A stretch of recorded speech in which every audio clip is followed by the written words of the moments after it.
Ular bolada qora keladi.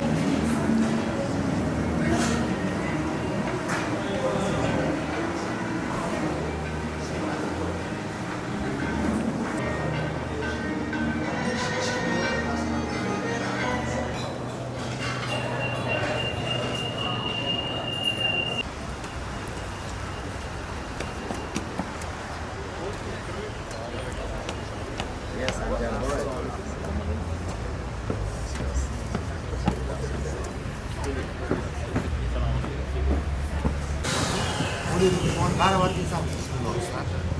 Alloh ko'psa, qaytarga rahmat. Qancha qanchalar qancha?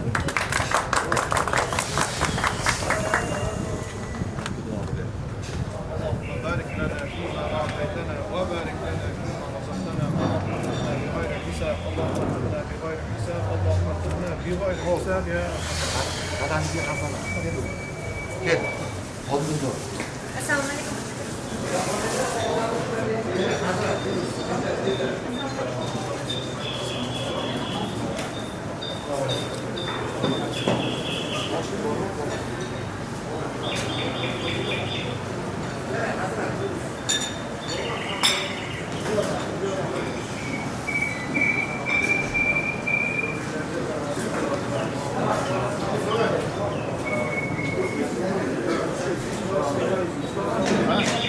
Çekeden oturuyoruz endi.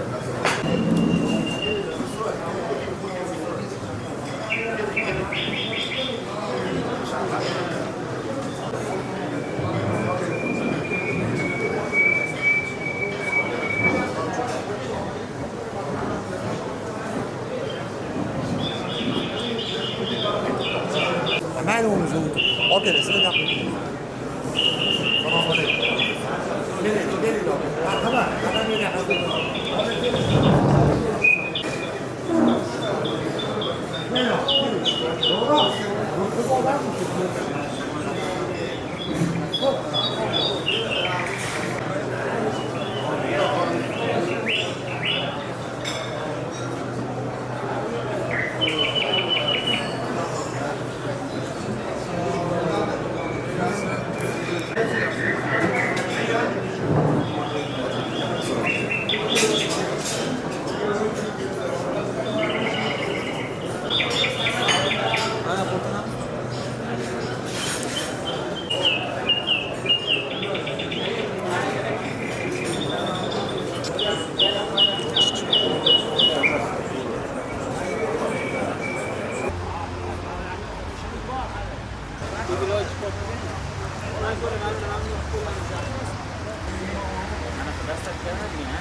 Hamma ham oshpaz emas. Nima uchun hamma katta osh damini olmaydi? Uka o'sha yerda turing. Kim ham yo'q. Turing o'sha yerda.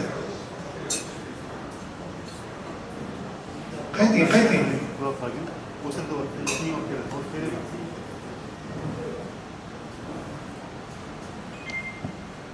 Biz hurmat qilindik, shuncha odamlar. Shu hurmatni poymol qilishga haqqimiz yo'q. Sohibi ehsonlarni go'zal holatda maqomli joyiga qo'yib ketishga majburmiz. Hech bo'lmasa omonat shariat nuqtai nazaridan his qilinishi kerak. Bu omonatni ustida turibmiz birodarlar hammamiz. kasb degan tushunchani musulmonning hayotida qanday bo'ladi desa, yana aytamiz, mehnat qilib, harakat qilib, bir ilmda natija ko'rsatishlikni kasb deydi. Kasb deydi. Ana o'sha natijaga yetgungacha bo'ladigan har bir ishlarning to'g'ri-noto'g'riligini, haq-botilligini, halol-haromini o'rganishlikni shariat chiroyli holda ko'rsatmasini beradi. Kasb qilishligi ulamolar bir necha tamoyilda aytgan. Kasb qilish afzalmi yo nafl ibodat? Ikkalasining o'rtasida qaysi bir afzaliyat bor desa, ulamolar barallasiga aytadiki, kasb qilish afzal deydi. Bir kasbni egallab, mana shu kasbning orqasidan ummati Muhammadiyaga, xosatan xalqqa, millatga xizmat qilishlik afzal deydi. Sababi nimaga desa, kasb ibodat qilsa o'zida qoladi shu narsalar. Kasb qilsa-chi desa, o'zgalarga manfaat berganligi uchun ham, shu kasbining orqasidan o'zgalarning ibodatiga ham halovat berganligi uchun ham kasb qilishlik afzal deydi. Alloh taolo diyonatni 4 ta narsani ustiga barpo qilgan. Dinni bardavom bo'lishligi 4 ta narsani ustiga bo'ladi. Ahli ilmlarning ilmi bilan, rahbarlarning adolati bilan, boylarning saxovati bilan, kambag'allarning duosi bilan. 4 ta omil bu dunyoni ushlab turishlikka xizmat qiladi.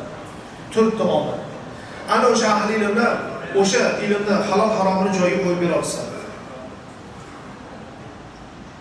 amirlar, chiroyli rahbarlar adolat qilib go'zal taqsimotini qilib bera olsa, boylar saxovatini qilib ko'maklashib tursa, kambag'al qanoatli duoda agar chiroyli holatda, go'zal holatda duo qilib tursa, jamoat go'zal bo'ladi, dunyo obod bo'ladi. Kasb shu. Biror payg'ambar yo'qki kasb qilmagan bo'lsa, biror payg'ambar. Hattoki payg'ambarlar ham rizqini kasbidan topishdi. Rasulullohning hayotlarini bir ko'raylik. Rasulullohning hayotlari. Payg'ambar alayhissalom 7-8 yoshliklarida Quraysh qavmini qo'ylarini boqib berardilar. Arzimagan chaqaga. Biror kishi eshitsaki, Muhammad Qurayshni qo'ylarini falon pulga boqyapti degan o'sha summani eshitganda hamma bir tabassum qilib qo'yar. Shunga ham ish qilish mumkinmi? U nima degani? Shunchalik ham arzon boqish mumkinmi? degan bir tabassum bilan yoki istehzo qilib qo'yishadi. Vaholanki Rasululloh tug'ilishlari ummatga ta'lim bo'lgan zot 7-8 yoshga kirgan vaqtlarda qilgan ishlari ummat uchun ta'lim emasmi? Sheyx Muhammad Said Ramazon Buti aytadilar. Mana shu Rasulullohni 7-8 yoshlik vaqtlarida qavmni qo'yini boqib berishlikda go'zal hikmat bor edi. Ummatga ulkan ta'lim bor edi. Faqat buni ko'rish kerak edi. Nima edi u ta'lim? Birinchisi, 7-8 yoshli bola Rasulullohning davrlarida madrasa bo'lmagan, maktab bo'lmagan, o'quv dargohi bo'lmagan, ilm olishlikka fursat, imkoniyat bo'lmagan. Nima qilish kerak? Vaqtni zoya qilmaslik kerak. Umrni isrof qilmaslik kerak. Biror bir foydali ish bilan mashg'ul bo'lishlik musulmonning bo'ynidagi vojibi. Rasululloh o'sha 7-8 yoshli vaqtlarida ilm olish, tahsil olish imkoniyati bo'lmaganidan keyin fursatlarni g'animat bilib, darhol bitta kasbga, bitta ilm nimaga qo'llarga o'zlari urdilar. Birinchisi, musulmonning umri qimmat, vaqti qimmat, zoya qilmaslik kerak. Ikkinchisi, musulmonning hayotida miqdor muhim emas, uni asliyati muhim. Gap nechta pul topishlikda emas, uni qanday topishligida musulmonlar kerak emas. Dunyolarni topsin, lekin uni to'g'ri yo'l bilan topmasa, u malham bo'lmaydi, xotirjamlik ham, halovat ham bermaydi. Ozgina topsin, go'zal topsin, halol topsin, ana uning barakasi ham, quvvati ham, xotirjamligi ham, marhami ham hammaga kifoya qilaveradi. Ikkinchi oladigan ta'limimiz nima desa, musulmonning hayotida miqdor emas, uni asliyati muhim. Uchinchisi nima desa, musulmon ummati kasb tanlashda shunday bir ish qilsinki, qilayotgan kasbini foydasi faqatgina o'zida qolib ketmasin, balki qarshisida turgan ummatga, millatga manfaat beradigan kasb tanlasin. Bir vaqtda o'zida qilayotgan ishi ham o'ziga, ham o'zgalarga manfaat beradigan kasb tanlasa, musulmon kasbini haqqini ado qilgan bo'ladi. 8 yoshli Rasululloh bitta Quraysh hojatini chiqarib turaverganlar. 8 yoshlarda payg'ambar alayhisalom bitta qavmni shunday hojatlarini chiqarib turaverganlar, qo'ylarini boqib. O'zlari biror joyda eshitmadiki Rasululloh och qoldilar, biror joyda eshitmadiki payg'ambar alayhisalom faqir bo'lib qoldilar. Vaholanki bitta Qurayshni, bitta qavmning hojatini bir kishini chiqarishning o'zi bundan ortiq fazilat bor. Musulmon kasb tanlaganda shu narsalarga e'tibor bersin deydi ulamolar. Shu jihatlarni qat'iy rioyasini qilib qo'ysin deydi ulamolar. Kasb tanlashida ulamolarimiz aytadi, biror bir kasbni tanladingizmi, shu tanlagan kasbingizda go'zal natija qilmoqchimisiz? Biror bir kasbni, biror bir ishni tanladingiz, hunarni tanladingiz, shunda biror bir natija qilmoqchimisiz? Agar natija sizga muhim bo'lsa, ya'ni kerakli ishingizni oxirigacha yetkazmoqchi bo'lsangiz, 5 ta narsaga qat'iy rioya qiling deydi. Payg'ambarimiz Rasul akram sallallohu alayhi va sallamga salovat va duolarimiz bo'lsin. Ya Rob, hollarimizni ko'rib turibsan, bilib turibsan, o'zingga ayon, holimizga rahim qilgin. O'zingga rozi bo'ladigan holatlarimizga oson qilgin, yengil qilgin, ravon qilgin. O'zingga roziligiga muvofiq hayot kechirishni hammamizga nasib va muyassar aylagin. O'qilgan oyat karimalar, aytilgan hadis va shariflardan hosil bo'lgan savoblarni barcha o'tgan mu'min va mu'minalar, muslim va muslimalar, barchalarimizdan o'tgan aziz marhum va marhumalarimiz xossatan ushbu manzilni, makonni sohib va sohibalaridan o'tgan barcha aziz marhum va marhumalarni pok ruhoniyatlarga bag'ishladik. Alloh hammalarini qabrlarini Qur'on nurlari bilan munavvar qilgin. Yotgan joylari Rohman jannatun na'im bo'lishini Alloh o'zi nasib aylagin. Ushbu manzillarni muborak qilgin, xayrli qilgin, barokatli qilgin, manfaatli qilgin, bardavomli qilgin ya Robbi. Yomon ko'zlardan, yomon so'zlardan, yomon nazarlardan o'zing hifziga imoyingdan saqlagin. Hamisha poklikda, halollikda, foydayu manfaatni ustida barqaror va bardavom bo'lishlarni Alloh o'zing nasib aylagin. Ushbu jamoani yaxshiligida bardavom qilgin. Barchalarning qalblarini ulfat qilgin. O'rtalarida omonatni g'olib qilgin. Har birlarini bir-birlariga yuriblarni mehrli ko'rsatgin. Ushbu makonni osmonalarini issiq qilgin, ochiq qilgin, ravon qilgin. Mana shu ishlarni orqasidan topayotgan dunyolar uchun, o'zlari uchun manfaatli, oxiratlarga haqiqiy zaxira bo'lishini Alloh o'zing nasib aylagin. Qiyomat maydonida tujjorus sodiqul amin, omonatdor, sadoqatli, to'g'ri tijoratchilar, payg'ambarlar, shahidlar, siddiqlar maqomida bo'ladi deb payg'ambar alayhissalom aytgan bo'lsalar, o'sha maqomga muvofiq tijoratlarga o'zing muvaffaq va muyassar aylagin. Sohibi ihsonlarni chaqiriqlarga labbay deb bosib kelgan mehmonlarimizni qadamlariga ajr va hasanatlar, bu bosilgan qadamlar sunnatga muvofiq bosilgan qadam bo'lishini o'zing nasib aylagin. Alloh umidlar bilan ochishdi, noumid qilmagin. Orzu umidlar bilan Parvardigor qadam bosishdi, orzulardan yaxshirog'ini o'zing ro'yobini ko'rsatgin. Va sallallohu ta'ala ala xalqihi Muhammad va ala alihi va ashabihi ajma'in. Ya arhamar rohimin.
Kocaeli'de başlayıp yedim yaptım. Nasıl yaptım? Ben yedim.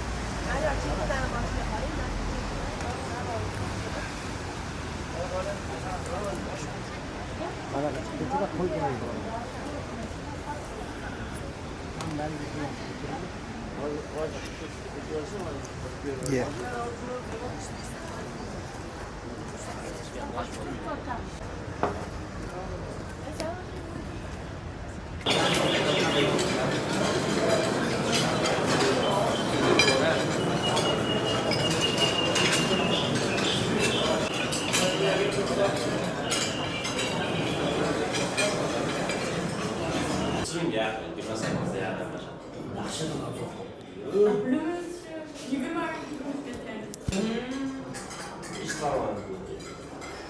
İki ay senaryo yoshlarga ketgan.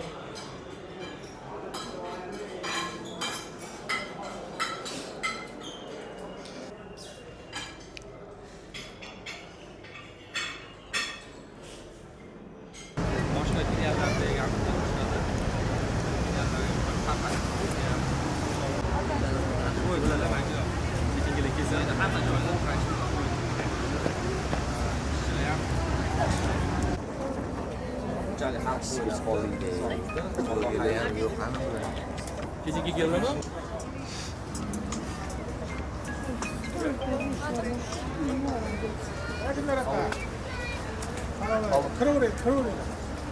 Biz restoranga biz o'zimiz ham kundalik hayotimizni bitirib turamiz bolalar bilan, obedlar ham hujum qilamiz, hamma videolarni bilamiz va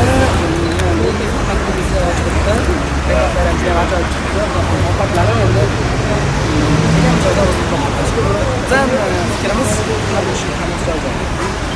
Ochilish marosimi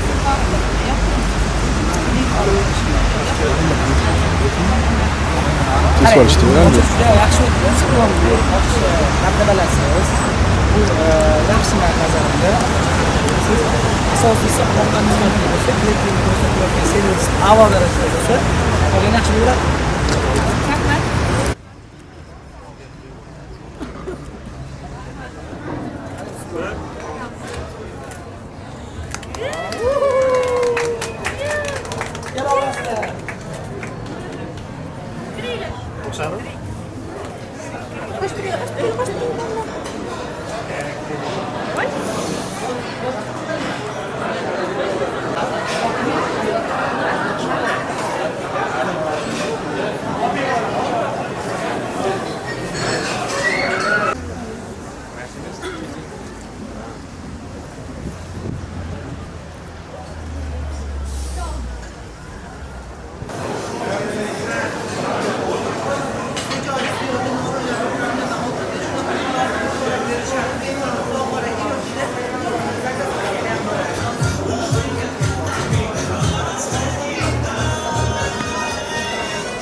boshqa restoranlardan biz restoran farqi nimada deb o'ylaysiz? Hop. Obslugaga yaxshi urg'u berishadi. Interyer mana boshqa milliy taomlarda unaqa interyer ko'rmaganman. Rahmat, yaxshi fikrlaringiz uchun. Rahmat, Kutamiz, salom. keling.